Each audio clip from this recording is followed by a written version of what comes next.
So you've probably never tried longanisa like this at home, but once you do, this may become your new breakfast staple.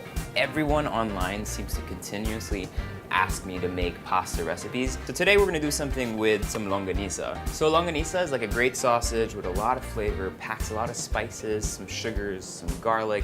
It's really pungent and flavorful. That added to a classic tomato sauce and sun-dried tomatoes with fettuccine, perfect match in heaven. So everything that we're using today and all the ingredients that we have actually comes from Landers Superstore. Make sure you check it out if you haven't yet. You're gonna start with boiling water. Always season that with a lot of salt. We're gonna put our pasta right in there. So this is gonna cook for about 8 to 9 minutes. Let's start with the sauce, really simple. I've got my spicy sausage right here. Chop that up. A little bit of olive oil goes into my medium hot pan here, and we're gonna start slowly cooking that.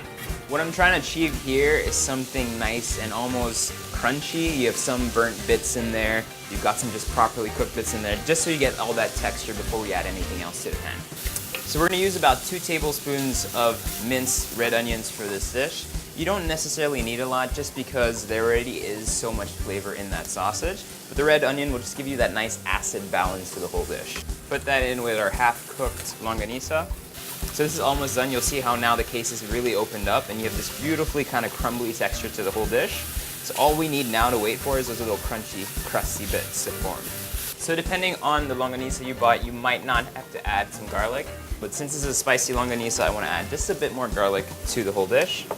Throw that in with our mix. So that color is really coming out. You've got that blackened, burnt bits, exactly where we want things to be. I'm gonna go ahead and add in a couple of my sun-dried tomatoes here. Just gonna slice that up nice and thinly. At this point, you can already give it a taste just to make sure it's on point. That's delicious. All right, that's good to go. We're gonna add in now our liquid. So basically, I have some crushed tomatoes. You can buy these in a can or you can make it yourself. So we're gonna reduce the heat and just let that bubble through until our pasta's done. Our sauce is pretty much done. Pasta's good to go. Last little final touch. We're gonna add some sriracha just to the sauce, mix that in, put that all together, and that is good to go. So I'm gonna just put this to the side here. I've got my pasta, which is ready as well. I'm gonna add my sauce in. Then we're gonna go ahead and grab my pasta and just put that in there. No need to strain it because that flavor from the water is really important. And the starch that's in the water will also help thicken the sauce slightly. So when you're doing this, your pasta is actually not fully cooked yet. It's about 3/4 there. So that'll finish cooking in this pan with the sauce. While that's heating up, we're just gonna finish up. So I got some basil right here. Just thinly chopped the basil.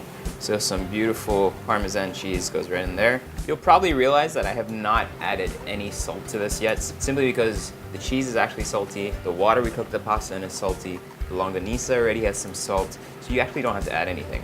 Mix that all in and that should melt very quickly. Finally, finish it off with just a bit of butter, just for that inherent creaminess. And that looks so gorgeous and good already. And it's pretty much almost done. Throw in my sliced up basil, some black pepper, and that is pretty much good to go. And so this pasta is now done. And if you make this at home, trust me, you're gonna be so happy with it. Top that off with just a little bit of extra virgin olive oil, a little more cheese, pepper, and then finish off with just some basil pieces. Oh, it looks so good. I'm sure it's gonna be nice and spicy, but at the same time have a lot of sweetness, some acid to it. Let's give it a try.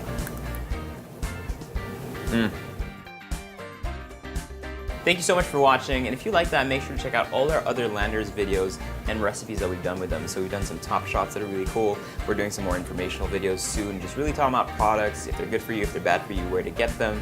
And yeah, so just a long year of content that we're developing with them. And as always, please make sure to subscribe, and I'll see you guys next time.